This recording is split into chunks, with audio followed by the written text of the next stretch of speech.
we're going to talk about some of the horrible things that mechanics do. And I throw that term out there, mechanic, very vaguely. You have these people out there, that Uncle Joe who tells you he's a mechanic, and he's not a mechanic. You have guys who's been changing their oil in their car since they're 16. They call themselves mechanics. They're not mechanics.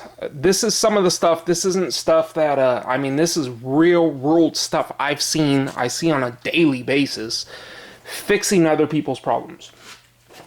First and foremost, something that's dangerous we're going to discuss. And that's going to be putting the brakes backwards. So here's some brakes like this, right? And what I've seen this, I mean, I've taken them off. The brakes go against the caliper like this. Well, people will put them all like this. People will put the brakes on backwards. I've taken brakes off like this, where people put them on backwards. If you're the type of person that put brakes on backwards, don't ever touch a car. I mean, you'll get away with it if you're 16 or something like that. So that's one thing I've seen. Backward brakes. Now, that's one of the most dangerous that I've seen, okay? That's just one of the... These are extremely horrible mistakes that mechanics make. I've seen this real world, real life situations. The other thing I've seen this personally. I've seen disc brake quiet. Okay, you got disc brake quiet. You're supposed to spray this. So this is the friction material right here. And if you read the back of it, it says, I'll read it to you. Direction, read entire label before using this product.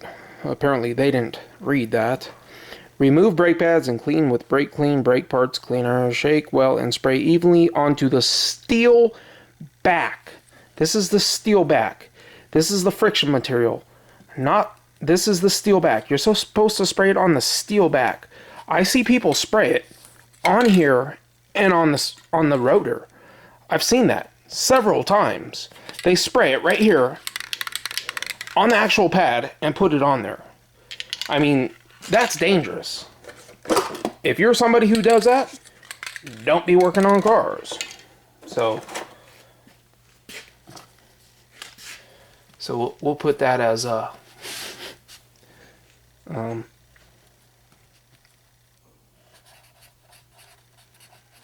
brake squeal. I mean, those are pretty dangerous when you think about them. That's extremely dangerous. If you're somebody who's doing that crap, you shouldn't be touching a car. Unless you're like 12 years old, you shouldn't be touching a car. You really shouldn't. Here's another thing. I mean, bear with me. Try use your imagination. They go to change the oil, okay? They take out the transmission fluid. They think they're taking out the engine oil. They take out the transmission fluid, drain the transmission, and then put oil, and put 5 quarts of oil into the oil. So now they have 10 quarts of oil, or 8, 9 quarts of oil in the engine oil, and they have no transmission fluid, okay? If you're somebody like that, don't be working on your car. I mean, don't trust people just because they say they know how to work a car. They've been changing their oil since they've been 16 years old. Don't trust people like this to work on your vehicle. So, let's see. I don't even know what that's called. We'll just call that beyond stupid. That's beyond stupid. Because you can tell it's not engine oil when you're taking it out. Sometimes it looks a little bit similar. One of the other things, and I'll give you a small, quick demonstration. People cross-thread. People who are supposedly mechanics, they cross-thread. And they cross-thread the heck out of stuff. This bolt right here is Let me get you a little bit on. This bolt is a 7/16 by 20, which means it's 7/16 wide, and there's 20 threads per inch. Okay, now metric goes differently. Like for example, metric says 12, which is 12 millimeter, which is not 7/16, and it goes by 1.75. And 1.75 means there's 1.75 millimeters in between the threads. Okay, so that's a difference right there. So this fits on here properly. And you can see it goes on there. And this is like a lock washer or whatever. But I'll just show you real quick. Little quick demonstration. Start off by hand. Well, if you notice right here, the threads are not damaged. That's because it's the correct size. Now we'll just reverse that off of there. Now I'm trying to give you a quick demonstration exactly. But if you cock it in sideways like this, and then you start running it down sideways, it's going to cross thread. But just for this video, this bolt is a 12 millimeter. This is a 12 by 175. Okay, this people grab the wrong bolts, put them in the wrong location or whatever. So they start it like this, right? Oh look, it fits. It starts.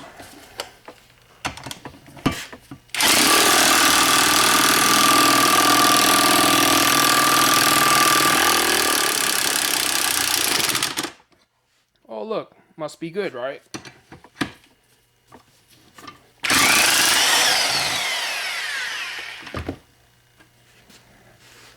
But we've damaged the threads is what we've done. And this isn't the worst case scenario, but you can see though the threads have been rounded and they're damaged. So they throw in the wrong bolts, they cross thread them, they put them sideways. That's one another horrible things that mechanics do, so-called mechanics do, right? One of the other things, I mean, this is stuff I see, I mean, pretty much almost daily, or, you know, hear about it or whatever. Another thing is, so we'll put that as cross thread. This is what your Uncle Joe does to your car. Cross thread. I mean, this is just one out of 100 different things I could tell you. I don't even know what categories these would go into. But this is the thing. Actually, if you're 14, 15-year-old and you're watching these videos, this is the thing you got to look out for. So, another thing is using the wrong fluid. In Toyota power steering, it says power steering fluid. But then if you look closely at the small writing, it says ATF fluid. And you can probably get away with it, but if you're mixing the two, you're going to have a problem. Some transmissions, automatic transmissions, they use different types of fluids. Specific type of fluids that you have to use. You just have to use specific additives, specific fluids. You know, you got the ATF plus 3, ATF plus 4, and everything else. For the Chryslers, you have the different transmission fluids for the Mercedes, and mechanics put the wrong fluids and they can ruin your transmission. You know, if you put ATF in your power steering, it's probably not going to do too much of a big deal. If you put, you know, power steering in your ATF, you know, who knows? Using the wrong fluid. You can't put .5 brake fluid in .4 and vice versa. You can't do that. And I see that all the time. People put just the wrong fluids in the wrong things.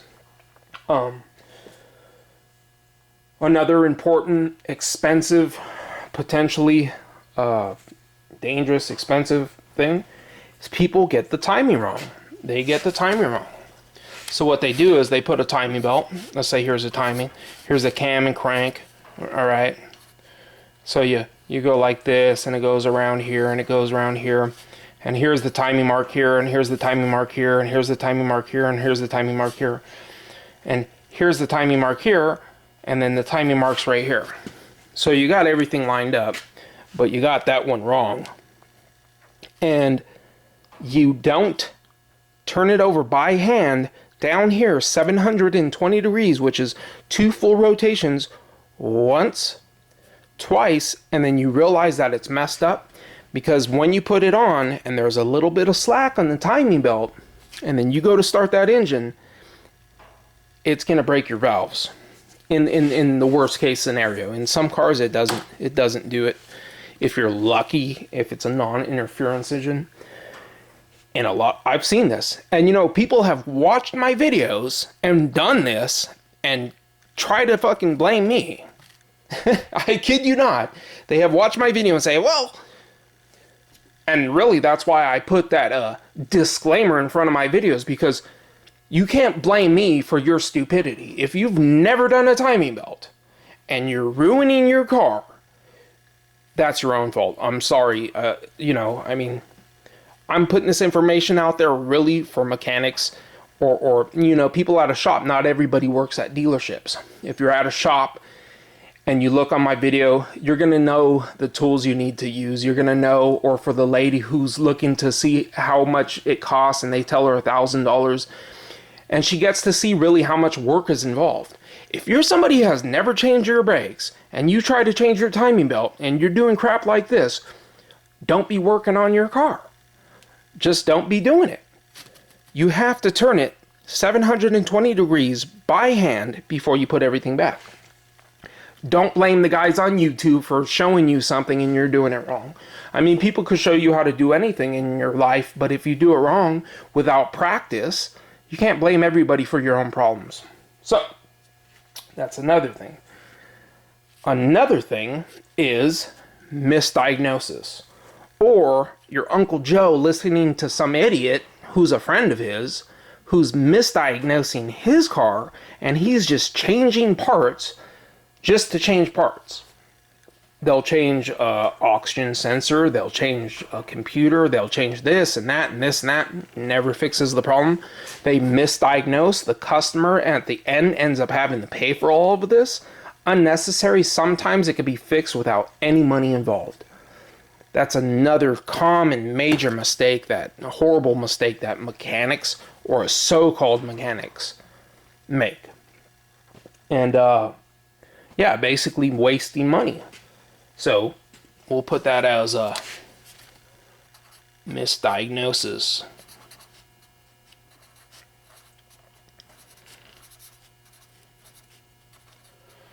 I would say another thing that a lot of shade tree mechanics or Uncle Joe mechanics or whatever, they use the wrong tool for the job. If you got a Japanese car, I see people with Japanese cars using metric tools. They say, oh, use a 3/4 to take off the wheels, which is fine, whatever, or you know, 15/16 or whatever to take off the crank pulley bolt or whatever. They're using the wrong tool for the job. They're damaging the head of the bolt. If you're using standard stuff on the Japanese car, don't be working on a car, and don't be letting that person work on your car. Most everything nowadays, even American cars, Ford and Chevy and Chrysler, they use all metric, almost exclusively all metric. If you see somebody using their standard crap, and I've seen this, I mean, this is like a daily thing. I see this all the time. If they're using standard SAE 3/4, ½ inch, 7/16, 15/16, 1 inch on their Japanese made car, don't let that person work on your car. Or don't be working on your own car if you're that person doing that. So this is some of the things that I've thrown out there. I mean, this is firsthand experience, things that I've seen that I have to deal with. And that stuff right there, putting the brakes on backwards, putting the brake squeal on the actual friction surface, draining the transmission fluid and double filling the engine oil, cross-threading every single bolt they put, not just one, but pretty much every bolt they put is cross-threaded. Getting their timing wrong because they watched a YouTube video once and they've never changed the timing belt without anybody's help, you're gonna get it wrong. And I try my best when I make my timing belt videos, but I mean, I've done I've probably done either 100 or more timing belts in my life. And, you know, sometimes I even get it wrong. It takes 1 or 2 different times to get it, because the belt slips. Here's the pulley and the belt slips off when you're trying to tighten it and everything. You have to turn it over 720 degrees at the bottom. Misdiagnosis, though. People are just replacing parts. Replace this, don't fix it. Replace this, don't fix it. That $300, don't fix it. $400, don't fix it. $200, don't fix it. $50, don't fix it. Misdiagnosis. If somebody's working on your car and they're doing that type of stuff and it ain't fixing none of the problems, and don't get it mistaken for if you take your car and has 4 different codes and the real mechanic just fixes one of the codes, don't get it twisted for that. That's not the same thing, because if you're just paying to have one code taken care of, you know, he's still a good mechanic. But he'll let you know what he's fixing and why he's fixing it and everything. But if you have one code and they keep replacing parts and parts and parts and parts and parts, and you don't fix the problem, don't let that person, it's not a real mechanic. Don't let him work on your car. So, thanks for watching. Stay smart. Get yourself a good mechanic that is trusted, and don't let people that are uneducated and have no experience work on your vehicle. Thanks for watching. Comment, rate, and subscribe.